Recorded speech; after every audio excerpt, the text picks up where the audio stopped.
नमस्कार, आदाब, बहुत बहुत स्वागत आप सभी का। आप देख रहे हैं खास कार्यक्रम नजर और नजरिया। मैं हूं आपके साथ बुशरा खानम फहाद।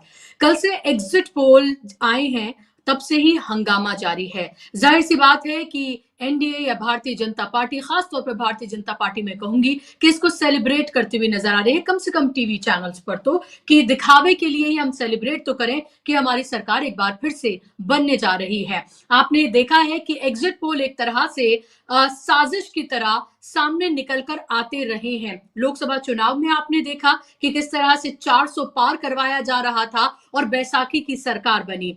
इसी बिहार में पिछली बार की अगर हम बात कर लें, 2020 की जब आप बात करें, तब भी इसी तरीके से छप्पड़ फाड़ ये बताया गया था कि कैसे सरकार एनडीए की बनने जा रही है। लेकिन आपने ये देखा कि कैसे मात्र 12,000 का डिफरेंस महागठबंधन और एनडीए के बीच में था, और उसको भी अगर महागठबंधन की बात करें तो उसने बेईमानी बताया था और ये कहा था कि अंधेरे में वोट चोरी की गई है, काउंटिंग स्लो करवाई गई है और एक तरह से बेईमानी से चुनाव हड़पा गया है। लेकिन फिर भी सिंगल लार्जेस्ट पार्टी आरजेडी बनकर उभरी थी।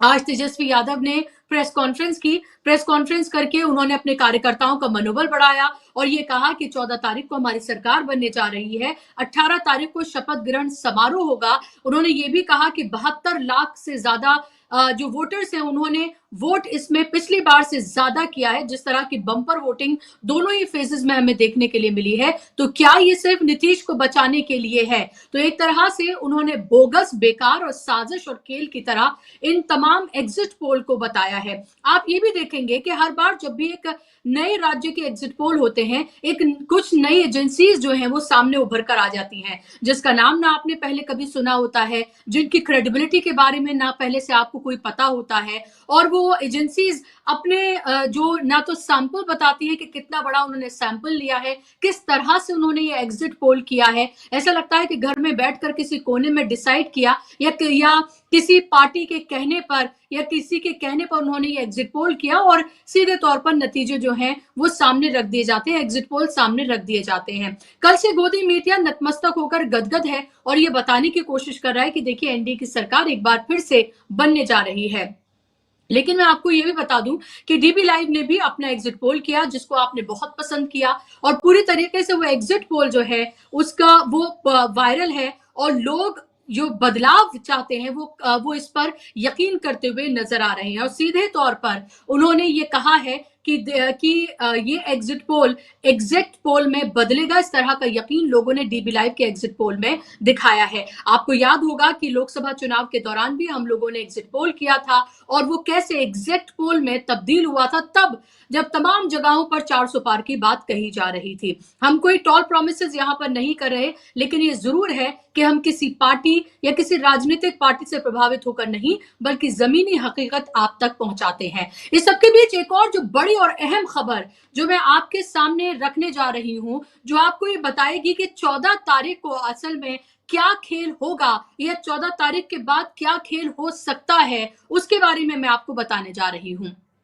कल से यह खबर चल रही है कि जेडीयू के करीबी मंत्री, जो कि मंत्री हैं, उन्होंने लालू प्रसाद यादव से रात के अंधेरे में मुलाकात की है। इसकी बाकायदा तौर पर तस्दीक भी हो चली है। यह भी कहा जा रहा है कि लालू प्रसाद यादव और नीतीश कुमार की आपस में बातचीत जो है वो चल रही है। ये बातचीत कभी बंद नहीं हुई, तो क्या कोई और बड़ा खेल होने जा रहा है? और इस बात से कभी भी, ये तो एग्जिट पोल तो अभी आए, लेकिन इस बात से कभी भी इनकार नहीं किया गया कि लालू प्रसाद यादव और नीतीश कुमार के बीच में बातचीत कभी बंद नहीं हुई। और आपने ये भी देखा होगा कि चाहे राहुल गांधी हो या फिर तेजस्वी यादव हो, आप बता दीजिए, आप कोई भी रैली उठाकर देख लीजिए, कभी भी पर्सनल किसी तरह का अटैक नीतीश कुमार के ऊपर नहीं किया गया है। सरकार से नाराजगी, इसके बारे में बात की गई, मोदी के बारे में बात की गई, बीजेपी के बारे में बात की गई, उनकी नाकामियों के बारे में बात की गई, लेकिन पर्सनल अटैक नीतीश कुमार के ऊपर नहीं किया गया। यह भी कहा जा रहा है कि अमित शाह से नीतीश कुमार का संपर्क पूरी तरीके से टूटा हुआ है। आपने ये भी देखा होगा कि एक भी बार अमित शाह ने ये नहीं कहा कि नीतीश ही मुख्यमंत्री बनेंगे, बल्कि एक बार उन्होंने ये कहा एक रैली, एक रोड शो में कि 160 सीटों के साथ हम अपनी सरकार बनाने जा रहे हैं, बीजेपी की सरकार बनने जा रही है। नीतीश कुमार बहुत राजनीति के माहिर खिलाड़ी हैं, इसी वजह से आप देखिए 20 साल से वो सत्ता में है, मुख्यमंत्री हैं, और आप समझ लीजिए कि वो अपनी अपनी आखिरी पारी भी बेइज्जत ही खेलना चाहते हैं। क्या वो ऐसे में अपनी जो एक राजनीतिक विरासत है, क्या बीजेपी को सौंपेंगे, या फिर वो आरजेडी के हाथों में देकर जाना चाहेंगे? क्या उनका जो एक समाजवादी जो उनकी विचारधारा रही है, हालांकि बीजेपी के साथ वो रहे हैं, तो वो विचारधारा तो कहाँ गई, ये तो जाहिर सी बात है, एक बड़ा सवाल है ही। लेकिन फिर भी क्या वो नीतीश जो है लालू के साथ जाना पसंद करेंगे या फिर बीजेपी के साथ, ये एक सवाल है। लेकिन जिस तरह से मुलाकात हुई है वो साफ तौर पर यह बताती है कि कुछ ना कुछ अंदर खाने जरूर बड़े पैमाने पर जो है वो पल रहा है, बड़ा खेल हो सकता है। ये सिर्फ इसमें किसी भी तरीके से कोई इसमें इफ एंड बट नहीं है, और ये भी कि हो सकता है नीतीश की जरूरत ही ना पड़े, क्योंकि बहुत ज्यादा नीतीश को एक ऐसे दिखाने की कोशिश की जा रही है कुछ सर्वेज में कि वो सिंगल लार्जेस्ट पार्टी के रूप में उभरेंगे और नीतीश कुमार ही जिधर होंगे उधर ही सरकार बनेगी। इसमें कितनी हकीकत है ये तो 14 तारीख को पता चलेगा, लेकिन ये साफ तौर पर ये दिखता है कि इतने बड़े पैमाने पर इतिहास जो बिहार के लोगों ने रचा है वो सरकार को बनाए रहने के लिए किया हो, ये तो मुझे लगता है कि एक लेमैन भी बता देगा कि ऐसा नहीं है। इसीलिए साफ तौर पर आप ये देखिए कि एग्जिट पोल एक साजिश की तरह नजर आते हैं, एक साजिश की बू इसमें आती है, जो गुलाम मीडिया लगातार एक पार्टी के पैरों में लौटकर अपनी पत्रकारिता करता रहा हो, जिसने लोकसभा के चुनाव में 400 पार कर दिए हो, वो बिहार के विधानसभा के इस चुनाव में ये ना करे तो इसमें कोई ताज्जुब नहीं है। अगर ये उल्टा होता तो ताज्जुब होता। जो अब एग्जिट पोल आ रहे हैं इसमें कोई ताज्जुब की बात नहीं है, और इस सब के बीच खेल करने की कोशिश है, और उस खेल की बात ही आज तेजस्वी यादव ने की है। क्योंकि आप ये देखिए अलग अलग तरह के खेल होते हैं, कैसे विपक्ष लगातार ये इल्जाम लगाता रहा है एसआईआर के थ्रू वोट चोरी हुई है। इसके अलावा हरियाणा महाराष्ट्र का जो मॉडल है, लोकसभा का जो मॉडल है, वो आपके सामने है। इसके अलावा जो अधिकारियों पदाधिकारियों के साथ मिलकर जो खेल किया जाता है वो अलग है, और इसके अलावा जो बहुत महत्वपूर्ण जो बड़ा खेल किया जाता है वो है वोटिंग के दौरान। तो क्या वोटिंग के दौरान जो खेल किया जाएगा उससे पहले मनोबल गिराने के लिए ये जो एग्जिट पोल हैं वो लाए गए हैं, ये एक बड़ा सवाल है। चलिए इसी पर आज हम बात करेंगे, इसी पर चर्चा करेंगे। मेरे साथ खास मेहमान जुड़ गए हैं, स्क्रीन पर आप मेहमानों को ले आइए ताकि चर्चा का हम आगाज करें कि ये जो बड़ा खेल करने की कोशिश की जा रही है, ये साजिश की तरह से जो ये एग्जिट पोल लगते हैं, और जो नीतीश कुमार के मंत्री की जो मुलाकात हुई है उसको किस तरह से और कैसे देखा जाए। मेरे साथ दो खास मेहमान स्क्रीन पर आप देख सकते हैं। मेरे साथ वरिष्ठ पत्रकार ओंकारेश्वर पांडे जी मेरे साथ जुड़ गए हैं, जो बिहार से ही आते हैं और लगातार बिहार के जो इलेक्शन हैं उन पर उनकी पैनी नजर रही है और बिल्कुल जमीनी हकीकत वो पहुंचाते रहे हैं। बहुत बहुत स्वागत आपका ओंकारेश्वर जी कार्यक्रम में। मेरे साथ वरिष्ठ पत्रकार जाना माना चेहरा अरुण दीक्षित जी भी जुड़ गए हैं, बेबाकी से अपनी बातों को रखते हैं। अरुण जी आपका भी बहुत स्वागत कार्यक्रम में। अरुण जी मैं आपके पास आऊं, एक क्विक कमेंट ओंकारेश्वर जी से लूंगी, फिर मैं आपके पास सीधा आ रही हूँ। ओंकारेश्वर जी, ये क्या मनोबल गिराने के लिए ये एग्जिट पोल के जो हम आंकड़े देख रहे हैं, क्या ये इसलिए किए गए हैं? क्या एक और खेल किया जाए इसलिए इस तरह के एग्जिट पोल हैं? न जाने कौन कौन सी एजेंसीज हैं जिनके ना कभी नाम सुने हैं, ना ये बता रहे हैं कि इसका क्या आपने सैंपल साइज आपने क्या लिया है, लेकिन एग्जिट पोल है और तमाम जगह पर इसको बताया जा रहा है। गोदी मीडिया गदगद है और बीजेपी भी गदगद है। लेकिन ये जो मुलाकात हुई है नीतीश कुमार के एक मंत्री की लालू प्रसाद यादव से रात के अंधेरे में, इसको आप कैसे देख रहे हैं? सबसे पहले कमेंट इस पर और फिर एग्जिट पोल। देखिए, नीतीश कुमार के और लालू प्रसाद के संबंध आज से थोड़ी हैं, कम से कम 30-40 साल से संबंध हैं उनके। और जब पहली दफा आरजेडी की सरकार बनी थी उसमें नीतीश कुमार की भूमिका वो खुद ही कहते हैं कि मैंने निभाई थी। उसके बाद से लगातार उन्होंने अपने हाथ में बिहार की कमान ले ली, और आपने नीतीश कुमार को देखा होगा कि वो आरजेडी में भी साथ सरकार बना चुके, तेजस्वी यादव के साथ सरकार बना चुके, और फिर वापस आके एनडीए में भी सरकार बना चुके। दरअसल एनडीए में वापसी उनकी थोड़ी अनकंफर्टेबल वापसी है, क्योंकि वैचारिक धरातल पे उनका जो वोट बैंक है वो बीजेपी के वोट बैंक से मैच नहीं करता, क्योंकि वो पसमानदा मुसलमानों की, अति पिछड़ों की और उसकी बात करते हैं। वो कहीं ना कहीं आपने देखा बिहार में उन्होंने जातिगत जो है जनगणना भी कराई और उसके आधार पर आनन फानन स्टेट में रिजर्वेशन का भी फैसला एक तरह से किया नीतीश सरकार ने। ये सब चीजें सूट नहीं करती हैं बीजेपी को, लेकिन बीजेपी ने इसलिए इनके साथ समझौता और गठबंधन जारी रखा। वो भी तब जारी रखा जब एक बार अमित शाह जी ने कह दिया था कि नीतीश कुमार के लिए सारे दरवाजे बंद हैं। प्रधानमंत्री ने उनके डीएनए पर भी सवाल उठाए थे। इतना हद तक बातें थी। उसके बावजूद क्यों? क्योंकि उनको लगता है कि अगर नीतीश नहीं साथ होते हैं तो बीजेपी का ग्राफ और भी गिर जाता है बिहार में, और वो अकेले आरजेडी का मुकाबला नहीं कर सकते। तो ये गठबंधन इस बार के चुनाव में बार बार नीतीश कुमार ने कहा कि भाई 25 से 30, एक बार फिर नीतीश इस तरह का वो दिया और बार बार कहा कि हमें मुख्यमंत्री के लिए आप प्रोजेक्ट करें और वो करें। इन लोगों ने टेक्निकली एनडीए के नेता और मौजूदा मुख्यमंत्री, उनके मुख्यमंत्रित्व में हम लड़ रहे हैं वगैरह वगैरह, लेकिन क्लियर कट उनको आश्वस्त नहीं किया कि हम बना रहे हैं। इस वजह से वो काफी नाराज रहे हैं। प्रधानमंत्री की कई सभाओं में वो साथ नहीं गए, जबरदस्ती जो मैनिफेस्टो रिलीज कार्यक्रम में भी गए तो थोड़ा बहुत बोला, उसके बाद उतर आए, नीचे चले आए। आपने देखा होगा एक अलग से वीडियो बनवाया गया। वो कैसा वीडियो था? जो नीतीश कुमार अपने पोस्टर में जेडीयू के अलावा किसी की चर्चा नहीं करते, उस वीडियो में वो सिर्फ एनडीए की चर्चा करते हुए नजर आ रहे हैं। और ये उनका स्वभाव नहीं है, जनरली वो वीडियो नहीं बनाते, तो इसलिए वो थोड़ा अलग माना गया कि कैसे उन्होंने किया। और इस बीच में लालू प्रसाद से या आरजेडी से उनके रिलेशन कभी बंद नहीं हुए। डायरेक्ट हो, इनडायरेक्ट हो, उनके सोर्सेस के माध्यम से हो, उनकी बातें, मुलाकातें, और इसीलिए तेजस्वी यादव ने भी कभी नीतीश कुमार पर सीधा हमला नहीं किया। हमेशा यही कहा कि चचा के लिए दरवाजे खुले हैं हमारे। लालू प्रसाद ने भी यही इंडिकेट किया कि वो जब चाहना आना चाहे वो स्वागत है।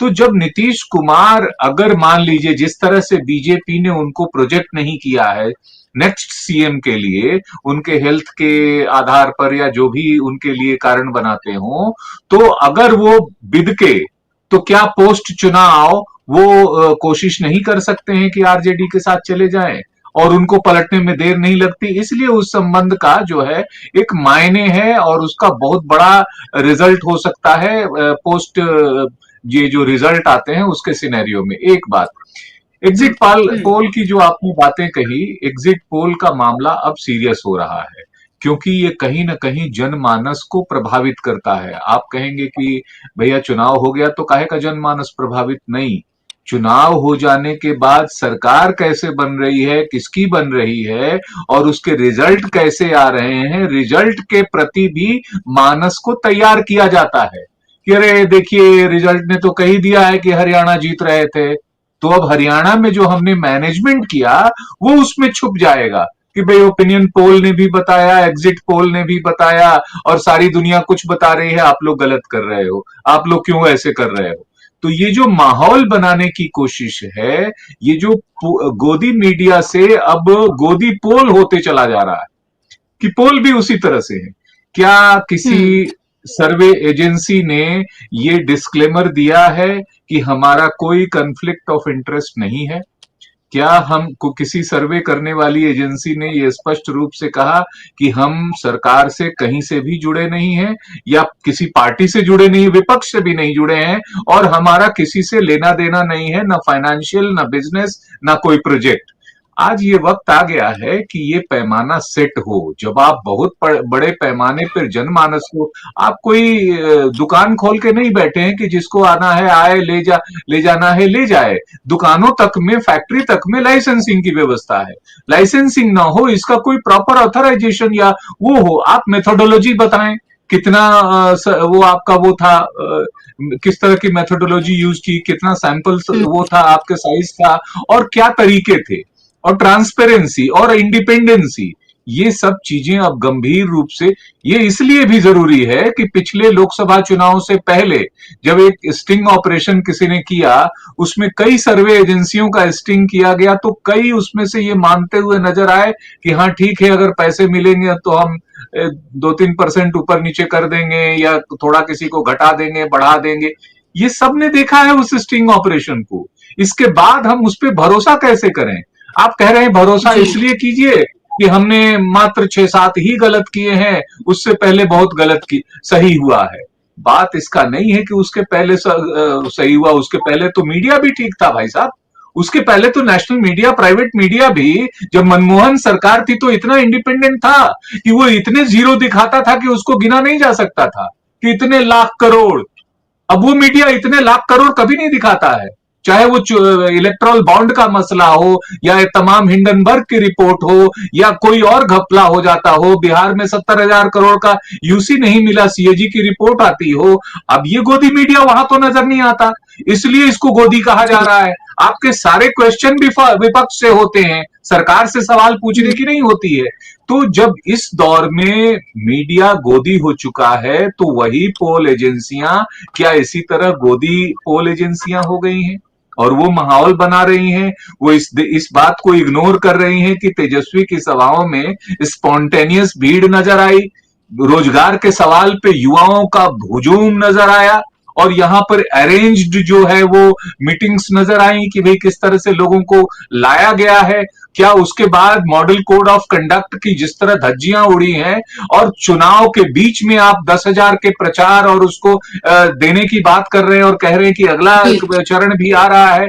तो इस परिप्रेक्ष्य में अगर आप देखेंगे, और एसआईआर और राहुल गांधी ने जो जो चीजें सबूत सामने रखे हैं, जो हाइड्रोजन बम का एक्सप्लोजन जो न्यूज के तौर पे उन्होंने किया, और चुनाव के घपलों के बारे में राहुल गांधी ने उन्होंने स्पष्ट कहा कि ये इसलिए हो रहा है कि महाराष्ट्र में जो हुआ, हरियाणा में हुआ, वो बिहार में भी करने की कोशिश होगी।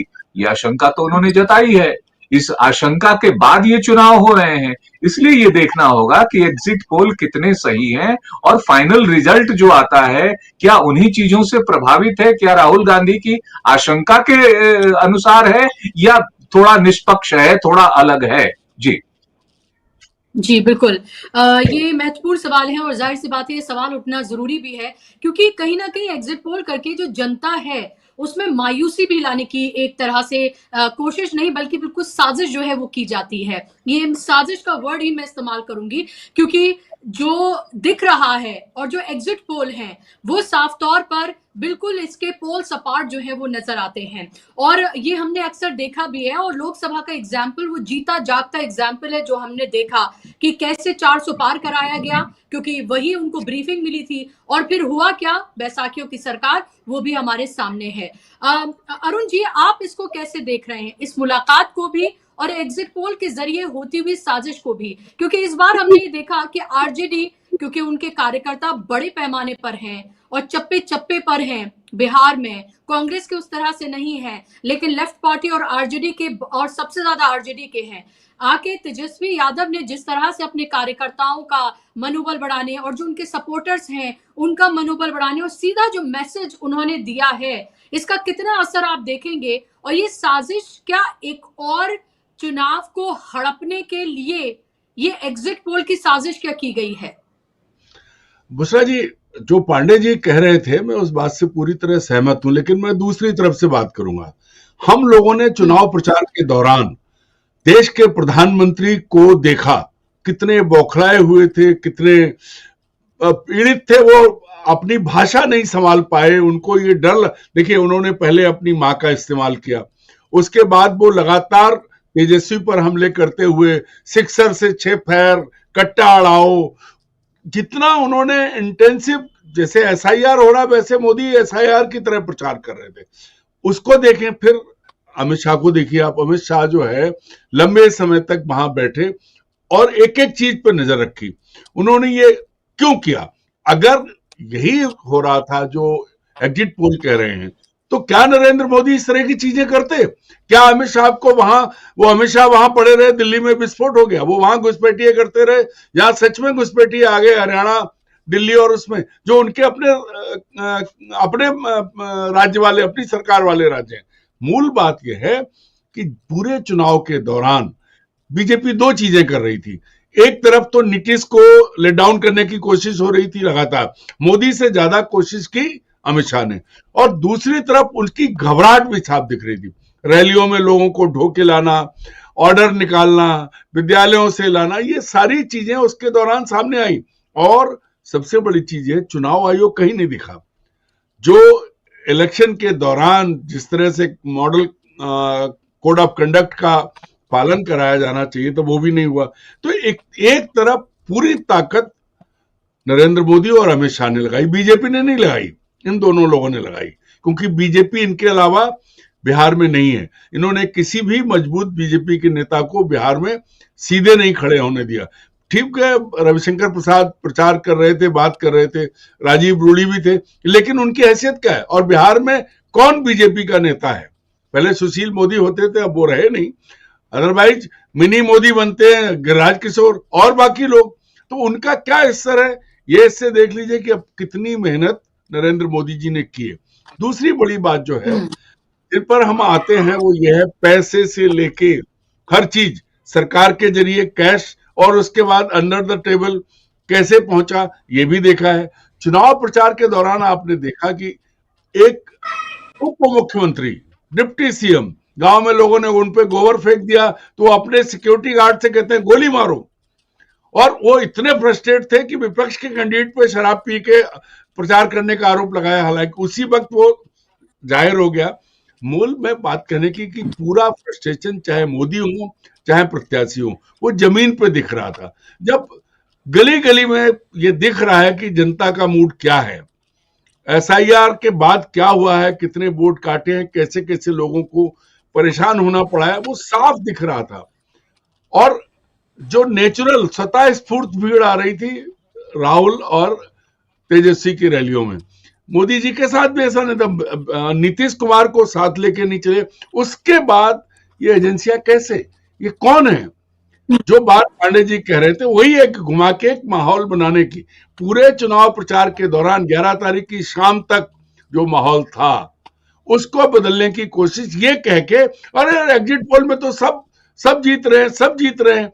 भैया सवाल ये है कि जब जीत रहे थे, अगर ये एग्जिट पोल सही है तो मोदी जी क्यों फ्रस्ट्रेट हो रहे थे? मोदी जी क्यों ये सब कर रहे थे जो उन्होंने नहीं कर... एक सवाल ये भी तो इसमें जुड़ता है ना कि अगर पूरा मीडिया बिक सकता है, अगर पूरा मीडिया ये पूछ सकता है कि आप अपने बटुए में क्या रखते हैं, एनर्जी के लिए क्या लेते हैं, सारे सवाल विपक्ष से पूछता है, सत्ता से कुछ नहीं पूछता, सत्ता की दलाली करता है वो तो, और एक तरह से भेड़ियों की शक्ल में वो मीडिया जो है वो बन गया है।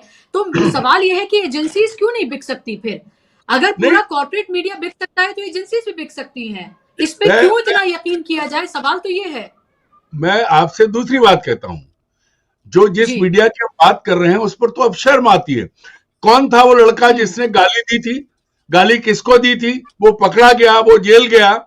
उसके बाद इस देश के मीडिया ने, बड़े बड़े एंकरों ने, जो जिनको मतलब ये माना जाता है कि आज के गोदी मीडिया के वो चेहरे हैं, बड़ी बेशर्मी के साथ मोदी की मां को गाली दी, मोदी की मां के साथ ऐसा हुआ, पूरा उसी एक नैरेटिव बनाया।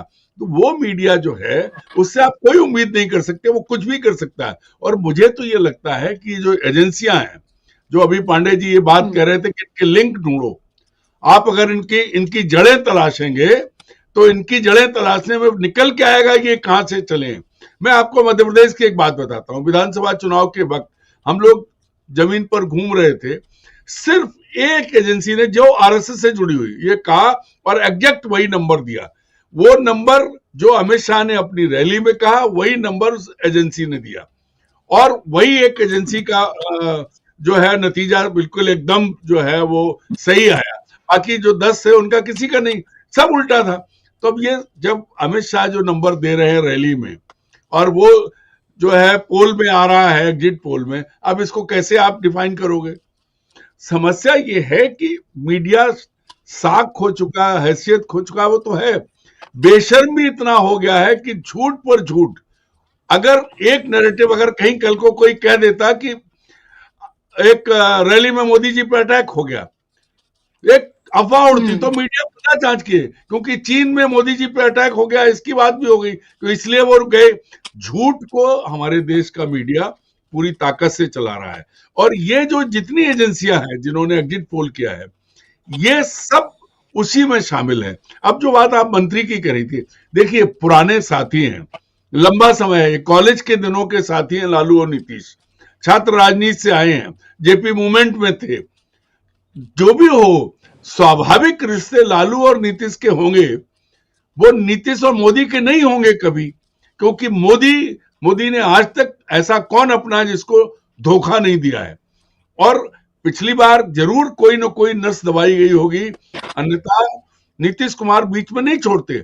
इस बार परिस्थिति अलग है। परिस्थिति क्या है? इस बार मोदी नीतीश की बैसाखी पर है, मोदी की सरकार नीतीश की बैसाखी पर है। अगर कुछ करने की कोशिश करेंगे तो उनकी सरकार खतरे में पड़ेगी। और जो मंत्री महोदय रात को मिले, मुझे लगता है कि बीच में अगर आप छानबीन कराते या पता लगाने की कोशिश करते, तो मेरी जानकारी है कि लगातार मिल रहे थे पुराने लोग, लालू परिवार से उनके संपर्क लगातार बने हुए थे। और अभी ये स्थिति है कि उनको लगता है कि मोदी के साथ जाकर, मोदी की पार्टी का सीएम बनाकर सब खत्म हो जाएंगे। मोदी, बीजेपी किसी को नहीं छोड़ेगी। आप महाराष्ट्र से चलिए, जिस शिवसेना के पीछे खड़े होते तो उसको खा लिया, शरद पवार की पार्टी को खा लिया, मध्य प्रदेश में कांग्रेस खरीद ले गए, जहां गए वहां तोड़फोड़, गद्दारी, मक्कारी के अलावा कुछ किया नहीं है। तो ये नीतीश जी को मालूम है, क्योंकि उनकी लास्ट इनिंग है, उम्र के उस पड़ाव पर है, और वो और अपमानित होना नहीं चाहेंगे। अगर ऐसी स्थिति बनी तो मैं ये मानता हूं कि स्वाभाविक रूप से वो लालू के साथ खड़े होंगे, तेजस्वी के साथ खड़े होंगे, चाचा भतीजे, फिर चाचा भतीजे होंगे। इनके पास कोई नेता नहीं है जो चुनौती दे सके। क्या नरेंद्र मोदी खुद प्रधानमंत्री की कुर्सी छोड़ के बिहार का मुख्यमंत्री बनने जाएंगे? नहीं जाएंगे।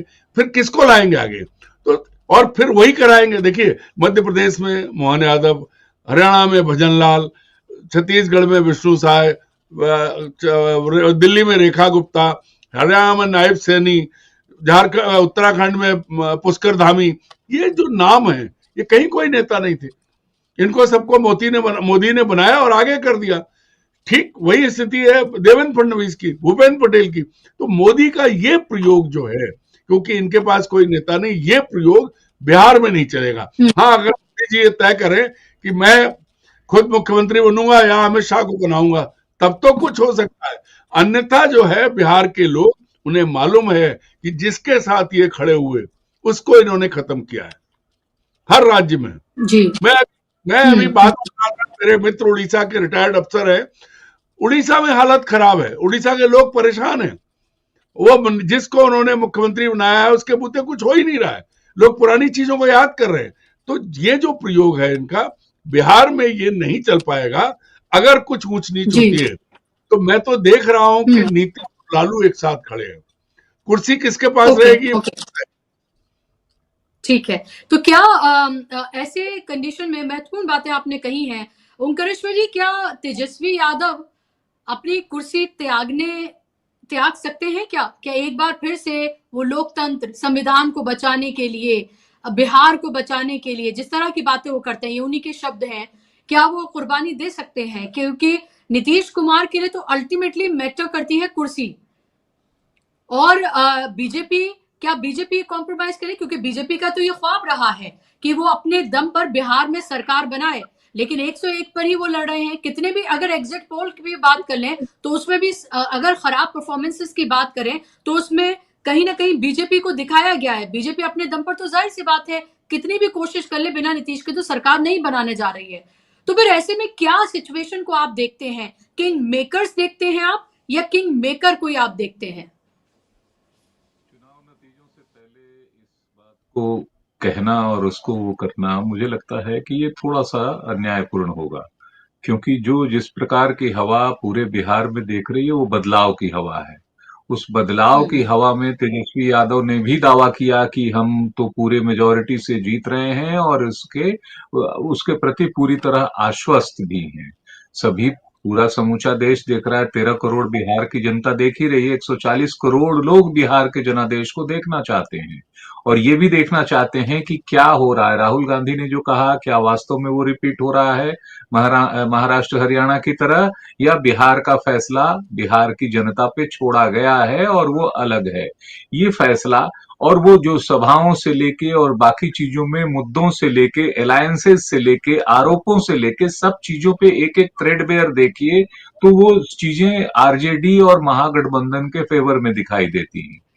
छोटे छोटे संक्षेप में हम बता देंगे। जंगल राज आपने कहा 2005-10 के बाद से जंगल राज इशू नहीं था लालू यादव का। क्यों नहीं था? क्योंकि अगर होता तो बिहार की जनता 15 में और 20 में 80 और 75 सीटें आरजेडी को नहीं देती। पहले 80 सीटें दी, उससे उससे पहले ही खत्म हो गया ये मुद्दा। फिर 75 सीटें तब दी जब जेडीयू इधर आ गई और अलायंस करके किया, तो मात्र 5 सीटों का फर्क आरजेडी पर पड़ा है। तो उसका जो सस्टेनेबल वो है वोट बैंक, वो ये बताता है कि ये मुद्दा समाप्त उनके लिए हो चुका है। उल्टा आपके रिजीम में इस 15-20 साल में जो हुआ है वो एनसीआरबी के आंकड़े बता देंगे कि crime against women, crime against Dalit और एनसीआरबी क्या ओवरऑल क्राइम रेट कितना बढ़ा है। सुशासन और विकास की बात करते हैं आप। सुशासन शुरू के दौर में दिखा, सड़कें पुल बने, लेकिन अब 100 से ज्यादा पुल बह गए हैं 20 साल में। तो ये पूछा जा रहा है कि ये सुशासन था कि ऐसे ही यही मॉडल था। एक सवाल इसके साथ में जोड़ रही थी कि क्या हाँ, हम भी क्या उसी ट्रैप में आ रहे हैं? अगर इस तरह का डिस्कशन किया जा रहा है कि नीतीश कुमार किंग मेकर होंगे, देखिए नीतीश के बगैर कुछ नहीं होगा, तो क्या हम एग्जिट पोल के उसी ट्रैप में आ रहे हैं? और क्या यही एक तरह से साइकोलॉजिकल गेम खेलने की कोशिश है? क्योंकि हम ये क्यों नहीं कह सकते, या इस बात में क्यों नहीं वो कॉन्फिडेंस दिखा सकते कि नहीं, एक बदलाव की बयार थी और महागठबंधन की सरकार बनने जा रही है? क्योंकि कुछ जो इंडिपेंडेंट पोल्स हैं जिसमें हमारा भी शामिल है, वो तो यही कहता हुआ नजर आ रहा है। मैं इसीलिए जनता के मुद्दों की चर्चा कर रहा हूं कि जनता के जो मुद्दे हैं वो आप एजेंडा सेट करते हैं। अचानक आप कहने लगेंगे कि तुमने अपना विपक्ष का वो अपना मुख्यमंत्री का चेहरा क्यों नहीं दिया।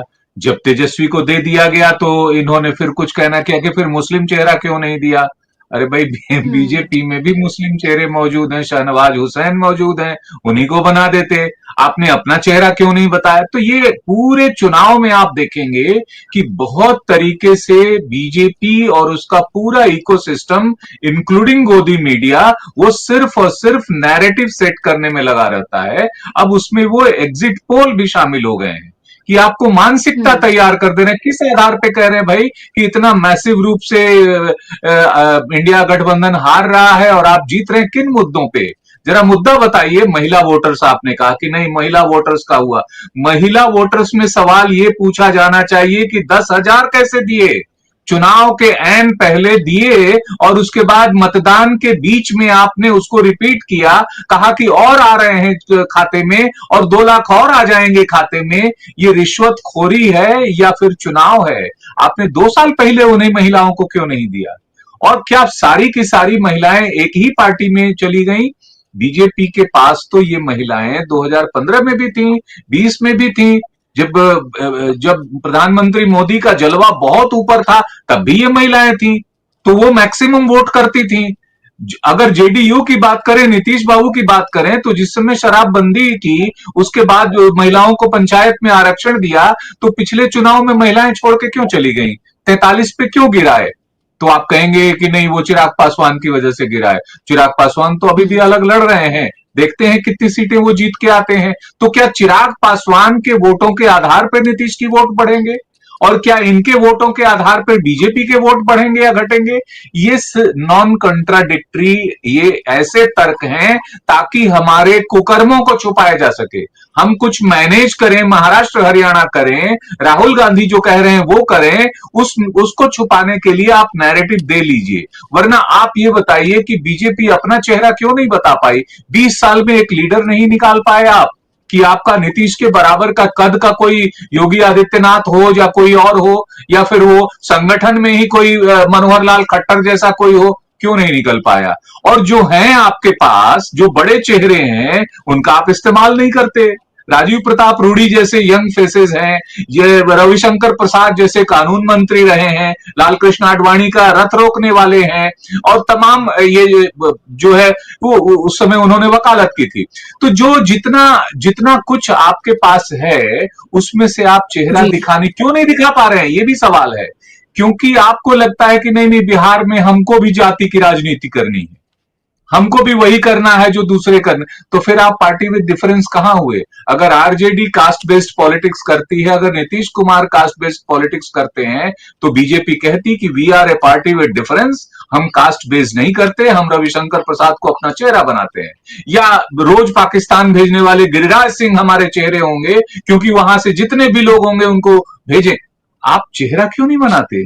आप नीतीश कुमार पर इतने डिपेंडेंट क्यों हैं? क्योंकि आपको लगता है आपकी जमीन खिसक चुकी है, क्योंकि आपको लगता है कि हमने गुजरात में सेमीकंडक्टर दिया, तमाम डेवलपमेंट किए, हमने बिहार को नहीं दिया। बिहार के 13 करोड़ और गुजरात के 7.5 करोड़ में कितना पैकेज उनको मिला, डायरेक्ट इनडायरेक्ट, कितना हमको स्टार्टअप इंडिया मिला, कितना स्किल में इंडिया में मिला है, कितना और चीजों में मिला है। जब आप तुलनात्मक रूप से अध्ययन करेंगे तो पाएंगे कि हमने घोषणाएं तो बड़ी बड़ी की। हमने 2015 में कहा था कि 1.25 लाख करोड़ दे दूं, क्या वो 1.25 लाख करोड़ का पैकेज आया बिहार को? बिहार को विशेष राज्य का दर्जा मिला उसके बंटवारे के बाद? ये सब नहीं मिला। कोई आपका शुगर मिल खुला, या कोई आपने वर्ल्ड क्लास यूनिवर्सिटी और कुछ और चीजें बनाई, ये सब कुछ नहीं हुआ। तो अब आप कह रहे हैं कि अगला 5 साल दीजिए, हम कर देंगे, और इस आधार पे चुनाव लड़ा गया है। इसमें जनता जो है कह रही है रोजगार दो। वो महिलाएं जिनको 10,000 मिले हैं या नहीं मिले हैं, वो भी कह रही हैं कि हमें हमारे बच्चों को रोजगार मिलना चाहिए।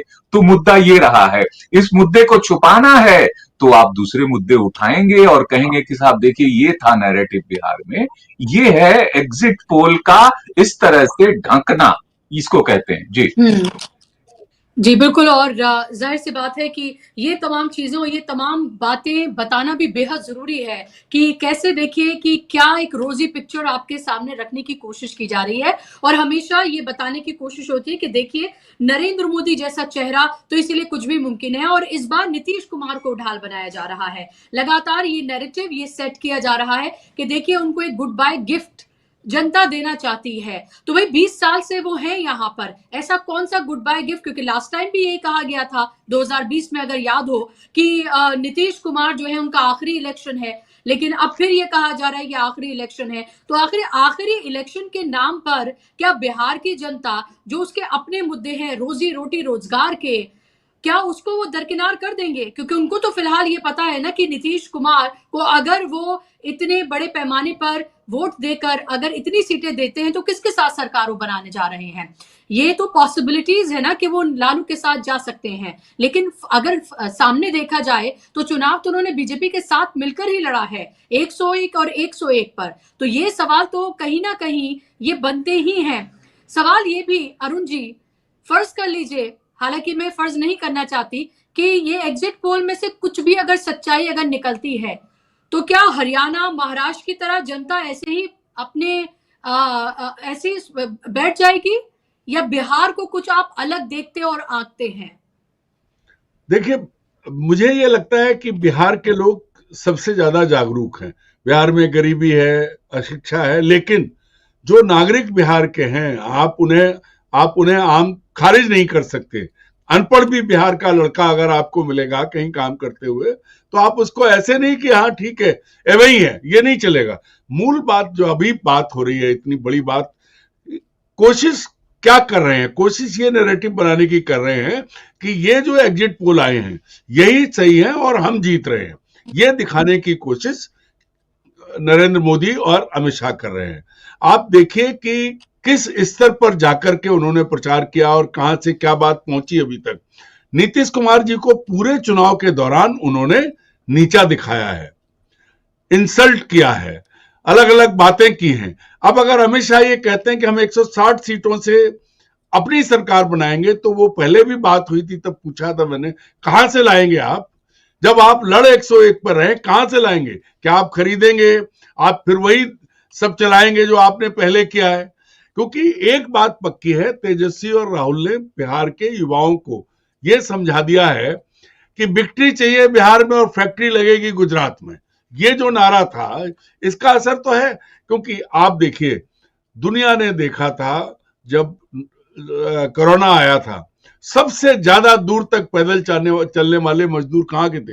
बंबई से बिहार तक, पंजाब से बिहार तक पैदल चल चल के गए। तभी नरेंद्र मोदी और अमित शाह को यह नहीं समझ में आया था कि सेना की मदद से, रेलवे की मदद से इन लोगों को सड़क पे मरने से, पैदल चल के भूखे मरने से बेहतर है कि इन लोगों को साधन मुहैया कराया जाए। आपको लगता है इतनी याददाश्त है लोगों की कि वो ये सब कुछ याद करके उन्होंने वोट किया होगा? देखिए, अगर लोग दिमाग रखते हैं, सब याद है, भूला कोई नहीं है। ये कोशिश इन्होंने क्यों की? रुपए क्यों बांटे हैं? महिलाओं को रुपए क्यों दे रहे हैं? क्यों अपनी मां की ढाल ली? क्यों? क्योंकि चीजें सब याद हैं। नोटबंदी, ठीक है, नोटबंदी का असर बहुत कम, क्योंकि मजदूर आदमी, उसके हाथ में इतना पैसा नहीं था, ज्यादातर वो है। लेकिन ये जो बंदी हुई थी, जिसको कहते हैं सड़क बंदी, देश बंदी, उस दौरान लोग परेशान हुए। और बात सच है कि बिहार में लोगों के पास है क्या? इन्होंने दिया क्या है? ये 20 साल के जंगल राज की बात कर रहे थे लालू के, लेकिन जंगल राज प्रमाणित हुआ। एक और बात जी, अरुण जी, जो क्योंकि आप मध्य प्रदेश से आते हैं, इसलिए मैं एक बात यहाँ पर ये रखना चाह रही थी कि क्या मध्य प्रदेश और महाराष्ट्र की तरह ही महिलाओं के नाम पर, उनके वोट के नाम पर, क्या बिहार में भी उसी तरह का एक फेक नैरेटिव बनाया जा रहा है? क्योंकि ये बताया गया है कि देखिए, क्योंकि कई दिन के बाद आंकड़े आए हैं, लगभग, अगर मैं गलत नहीं हूं, शायद 9 से 10% महिलाओं ने ज्यादा वोट किया है। तो क्या महिलाओं के नाम पर एक नया खेल क्या किया जा रहा है, जो हमने महाराष्ट्र में भी देखा और मध्य प्रदेश में भी हमने देखा? बुशरा जी, मैं यही पहले वक्त से कह रहा हूं, यही हो रहा है, यही कोशिश है आड़ महिलाओं की। उसके बाद ढाल बनाया जा रहा है इन एग्जिट पोल्स को। मूल काम है जो कर रहे हैं वो ज्ञानेश कुमार कर रहे हैं। पूरे चुनाव प्रचार के दौरान कहीं चुनाव आयोग था, कोई सवाल उठा, ललन सिंह ने जो भाषण दिया उस पर कोई बात हुई, रुपए बीच में आए, कभी बात हुई नहीं। चुनाव आयोग, केंद्र सरकार, मोदी, अमित शाह, सब मिलके यही नैरेटिव देना चाहते हैं। करना क्या है उन्हें? उनकी तैयारी है। देखिए, नीतीश कुमार जी के हाथ में क्या है ये तो बात की बात है, लेकिन नरेंद्र मोदी किसी भी कीमत पर बिहार को अपने अंगूठे के नीचे लाना चाहते हैं, जब भारतीय जनता पार्टी का मुख्यमंत्री बनाना चाहते हैं। और बिहार में जो पार्टियां खड़ी हैं, कांग्रेस वहां नहीं है, आरजेडी है, जेडीयू है, वामपंथी है, इनको सबको खत्म करना चाहते हैं। और ये सब विपक्षी दलों को पता है क्या हो रहा है, कैसे उन्होंने गुजरात, छोड़ दीजिए महाराष्ट्र में जो किया, गुजरात में तो अपनी ही पार्टी खत्म कर दी उन्होंने। नरेंद्र मोदी ने गुजरात में बीजेपी खत्म कर दी, महाराष्ट्र में शिवसेना खत्म कर दी, शरद पवार की पार्टी खत्म कर दी। तो बिहार में तो उनका सबसे बड़ा टारगेट लालू और नीतीश ही है, और ये बात उन्हें समझ में आ रही है। अगर इतनी, जिसको कहते हैं कि एग्रेसिव क्यों प्रचार किया, क्यों वो हुए, क्यों? उन्हें किसी कीमत पर बिहार चाहिए, और बिहार के जरिए वो एक मैसेज देंगे। नॉर्थ ईस्ट से लेके बंगाल में, उड़ीसा उनके पास आ ही चुका है, तो उनकी नजर सीधी जो है वो बंगाल पे है। और कोशिश ये है कि बिहार कब्जे में आया, फिर कौन बोलेगा? फिर तो कोई बात उठेगी नहीं, ना कोई चुनाव आयोग की बात करेगा, कह दिया जाएगा महिलाओं ने किया है। जबकि सारे काम सिर्फ और सिर्फ चुनाव आयोग, और 1 से 10 तक चुनाव आयोग कर रहा है, वही सब करवा रहा है। ये एग्जिट पोल उसके सपोर्ट में है, ये एलाइज है, चुनाव आयोग के एलाइज है। जो उसको डायरेक्शन मिला है, जो उसको मैंडेट दिया गया है, ज्ञानेश कुमार, वो सब पूरा कर रहे हैं। और इसी वजह से कहीं भी एक भी बयान चुनाव आयोग का बीच में नहीं आया। तो सारी तैयारी ये है कि चुनाव आयोग ने जो काम किया है उसको कैसे वैध किया जाए, इसके लिए ये एग्जिट पोल्स आए हैं। इसके बाद, एग्जिट पोल्स के बाद महिलाओं के कंधे पे बंदूक चलाई जाएगी कि उन्होंने वोट किया है। लेकिन वास्तविकता ये है कि ऐसा हुआ नहीं है। बिहार के लोग तेजस्वी और राहुल की जो इंडिया गठबंधन है उसके साथ थे, उन्होंने अपनी ताकत दिखाई, स्वतः स्फूर्त, सो मोटो लोग गए हैं। लेकिन इधर सारा मैनेजमेंट हुआ है। मैं तो कहता हूं ना, भर भर के टेम्पो नोट गए। अमित शाह जी क्या कर रहे थे, क्यों कैमरे उन्हें बंद कराने पड़े, सारी चीजें हैं। तो ये जो चाहे एग्जिट पोल हो चाहे बाकी बयान हो, ये सिर्फ चुनाव आयोग जो मोदी के इशारे पर जो बीजेपी के लिए काम कर रहा है, उसको अमली जामा पहनाने और ये कहने कि देखो भाई महिलाओं ने कर दिया, एग्जिट पोल ये कह रहे थे, इसके अलावा कोई चीज नहीं है। बड़ी बेशर्मी के साथ बिल्कुल। यही कहा, ये ठीक रहा, महिलाओं के ऊपर वोट नहीं कि उन्होंने जिताया, जबकि चुनाव आयोग की मशीनरी चोरी पूरी व्यवस्था पहले सिर्फ ईवीएम थी, अब पूरा सिस्टम है और ये प्रमाणित कर चुके हैं। कर्नाटक, हरियाणा, महाराष्ट्र सब जगह हो चुका है। क्या करिएगा आप? अब इसका क्या, इसका एक ही तरीका है कि जैन जी खड़ी हो, और मुझे उम्मीद है कि बिहार में, तो बिहार की भूमि बहुत उर्वरा है, बिहार के लोग चुप नहीं बैठेंगे। इतनी आसानी से भारतीय जनता पार्टी को, वहां इनका कोई कलेक्शन एजेंट नहीं चलेगा। एक बात समझ लीजिए, पूरा एक कहावत चल पड़ी है कि इन स्टेट्स में, चाहे एमपी से लेके इधर, इनमें सब में कलेक्शन एजेंट्स है। तो बिहार में ऐसे काम नहीं चलने वाला है। या तो बिहार में 8 साल की लड़ाई होगी फिर इसके बाद, और या फिर जो है मोदी इतने ताकतवर हो जाएंगे कि उस सिस्टम के बाद फिर देश में क्या ही उसकी कल्पना भी नहीं कर सकते। तो तानाशाही लोकतंत्र की बिल्कुल, फिर तो ढोंग भी खत्म हो जाना चाहिए इलेक्शन का। फिर तो इलेक्शन का ढोंग भी खत्म हो जाना चाहिए, और मतलब और लोकतंत्र का दिखावा भी। बिल्कुल। हाँ, सही बात, बिल्कुल, सही बात। बिल्कुल। फिर अगर ऐसा ही है कि आपको एक आंकड़े दे दिए गए हैं, उन आंकड़ों के हिसाब से सीटें आ जाएंगी, सरकार बना ली जाएगी, चाहे जनता का मैंडेट कुछ भी हो। अगर इसी तरीके से जनता का मैंडेट चुराया जाना है, तो फिर इलेक्शन होने का, ये लोकतंत्र का ये सब ढोंग भी खत्म हो जाना चाहिए। फिर ये जो ढोंग फिलहाल चल रहा है, ये टेलर्ड मैंडेट है, टेलर्ड मैंडेट है जी, मैंडेट टेलर्ड है, बिल्कुल टेलर्ड मैंडेट है। बिल्कुल एग्जैक्टली आपने सही वर्ड का इस्तेमाल किया है कि टेलर्ड मैंडेट है, और ये लगातार टेलर्ड मैंडेट जो है वो हम देखते चले आ रहे हैं। लास्ट कमेंट संक्षेप में, ओंकारेश्वर जी, जो महिलाओं की बात मैं अरुण जी से पूछ रही थी, क्या आपको भी ये लग रहा है कि महिलाओं की ढाल बनाकर उनके कंधे पर बंदूक रख के ये एग्जिट पोल और इस सबका ये ढोंग, ये ड्रामा जो है वो रचा जा रहा है? और ये तो पहले से ही पता है, ये तो कब दिखावा, प्रिटेंस भी नहीं रह गया है कि इलेक्शन कमीशन किसके लिए, कौन और किस तरह से काम कर रहा है। फिर भी हताशा, निराशा इतनी है, एसआईआर करा लिया, वोटर्स ऐड हो गए, तमाम तरह के नैरेटिव सेट करने की कोशिश की गई, उसके बाद भी नहीं हुआ तो कैमरे जो है वो ढक दिए गए, होटल्स में जो है अधिकारियों की मीटिंग हुई, अमित शाह ने डेरा डाल दिया, और उसके बाद भी अभी और एक और खेल होना बाकी है एग्जिट पोल के बाद, और वो है काउंटिंग का। देखिए, मैं इस सवाल का जवाब देना चाहता हूं। जो आदमी कहता है ना कि भाई आपको तो इस पे भी भरोसा नहीं है, जीत जाते हैं तो आपको भरोसा नहीं होता, मतलब आप हारते हैं तो चुनाव आयोग पे सवाल उठाते हैं। ये सवाल बहुत गंभीर है, इसको जनता को समझना पड़ेगा कि आज क्यों उठाते हैं। 2014 में जब कांग्रेस की सरकार मैसिव रूप से हारी थी, मोदी सरकार आई थी, उसके पहले चुनाव आयोग निष्पक्ष था, उसका यह सबूत है कि मनमोहन सरकार भी हार गई, और वो निष्पक्ष होने के कारण उस तरह से निष्पक्ष चुनाव हुए। उसी चुनाव आयोग की पूरी चाबी आपने अपने हाथ में क्यों ले ली? आपने चुनाव आयुक्तों की नियुक्ति का फैसला, जब वही चुनाव आयोग आपको जिता के ले आया था, उसके पहले मनमोहन सरकार ने तो चाबी अपने पास नहीं रखी थी, आपने क्यों ले ली? ये सवाल उठा। उसके बाद से जिस तरह से चुनाव आयोग पर प्रेशर पड़े, 2 चुनाव आयुक्तों को छोड़ना पड़ा, इस्तीफा देना पड़ा, इसलिए ये तो हुआ। तीसरे चुनाव आयुक्त जो कर रहे हैं, मौजूदा चुनाव आयुक्त जिस प्रकार कर रहे हैं, अगर ये मतदाता सूची गलत थी तो प्रधानमंत्री चुनने से पहले 2024 में इसको शुद्ध, तब तक क्या अशुद्ध थी? और वो फिर विदेशियों का सवाल, आपने उसका कोई जवाब नहीं दिया। देश भर में प्रधानमंत्री ने कहा कि आधार मेरा आधार मेरी पहचान, उसमें आपने अंदर कानून में क्या लिखा है कोई गरीब आदमी नहीं पढ़ता, हम जैसे पढ़ा लिखा भी उसको नहीं देखता कि भैया आधार तो पहचान कार्ड है ही नहीं, और सब जगह आप उसी आधार को मान के एंट्री देते हैं, तमाम पासपोर्ट बनवाते हैं, एडमिशन करते हैं, नौकरी देते हैं। आपने एक तरफ मान्यता दी, दूसरी तरफ चुनाव आयोग ने आपके रहते कह दिया कि आधार, कोई आधार नहीं, खत्म। चलो सुप्रीम कोर्ट ने कहा तो आपने 12वां मान लिया। आपने माना तो इस सवाल का जवाब नहीं दिया कि आधार के आधार पर कितने लोगों को आपने वापस एंट्री दी है। आपने वोट काट, ये लोगों के नाम काटे, ये तो सबको पता चल गया। जो जोड़े वो कौन थे, कैसे जोड़े, इस पे क्लैरिटी नहीं आई। और आयोग पे विश्वास इसलिए भी नहीं हो रहा है कि 2019 से आपको मांगा गया है कि आप सारे वीडियो फुटेज दीजिए। आपने पहला बहाना बनाया कि 272 साल लगेंगे।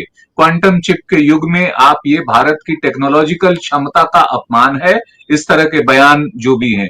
दूसरा आरोप आपने ये लगा, दूसरा आपने बहाना ये बनाया कि महिलाएं हैं, उनका हम कैसे फोटो दिखाएं, उनको वीडियो कैसे दिखाएं। अरे साहब, हर महिला का बुर्का उठा के आप उसको चेक करते हैं, फिर आप अंदर जाने देते हैं, तब उसका अपमान नहीं होता महिला का? महिला तो कह रही ये हम वोट देने जा रहे हैं, कोई वॉशरूम तो है नहीं, कोई किसी इस तरह का प्राइवेट प्लेस तो नहीं है। वो दोनों बयान आपके वो खत्म हो गए। फिर जो आपसे मांगा गया कि आप डिजिटली रीडेबल मतदाता सूची दीजिए, आप उसको देने से जब तक भागते रहेंगे तब तक आप पर विश्वास नहीं होगा। ये सारे कारण, चाहे तेजस्वी मैसिव रूप से जीत जाएं, तब भी हम यही सवाल करेंगे कि चुनाव आयोग पहले पूर्ण पारदर्शी हो। ये ना कि 2 चुनाव हार जाओ फिर कहो कि 4 चुनाव हम जीत गए। 2 चुनाव स्ट्रेटेजिक रूप से हम हारे और देखिए अब तो हम आपको बिहार जैसा चुनाव हम हार गए हैं, अब तो आपको 29 पे भरोसा करना पड़ेगा कि हम मैसिव रूप से जीतेंगे। ये नहीं चलेगा। टोटल पारदर्शिता, टोटल निष्पक्षता और टोटल इंडिपेंडेंस चाहिए। आपको किसी भी सरकार, किसी पार्टी के नियंत्रण में नहीं हो, ऐसी व्यवस्था होनी चाहिए, तब जाके विश्वास होगा। 14 का रिजल्ट जो आएगा देखा जाएगा और दोनों हालत में वो केंद्र सरकार पे उसका असर पड़ेगा। जीत गए तो भी, हार गए तो भी, ये जनादेश, बिहार का जनादेश जो है वो पूरे देशव्यापी उसका असर पड़ेगा लोगों पर। जी जी बिल्कुल, और ये दिख भी रहा है, और इसीलिए ये जो एक बेचैनी बेकरारी है बीजेपी में, ये भी साफ तौर पर इसको समझा जा सकता है। हालांकि वो हर इलेक्शन इसी तरह से ही लड़ते हैं, लेकिन बिहार उनके लिए उन तमाम इलेक्शन से कहीं ज्यादा क्रूशल है, इसको भी समझा जा सकता है। इंतजार जाहिर सी बात है 14 तारीख का रहेगा, और दर्शकों से भी ये कहेंगे कि थोड़ा सब्र रखिए 14 तारीख तक का। मायूस मत होइए अगर आपने बदलाव के लिए वोट किया है या आप बदली हुई सरकार देखना चाहते थे, तो इंतजार हमें जरूर करना चाहिए। ये एक तरह का गेम है जो आपके साथ एक तरह से करने की कोशिश की जा रही है, और इस ट्रैप में फंसने की आपको जरूरत नहीं है। बहुत शुक्रिया आप दोनों मेहमानों का, अरुण जी आपका भी और ओंकारेश्वर जी आपका, कार्यक्रम का हिस्सा बनने के लिए, समय देने के लिए धन्यवाद। शुक्रिया आप तमाम दर्शकों का भी। नमस्कार।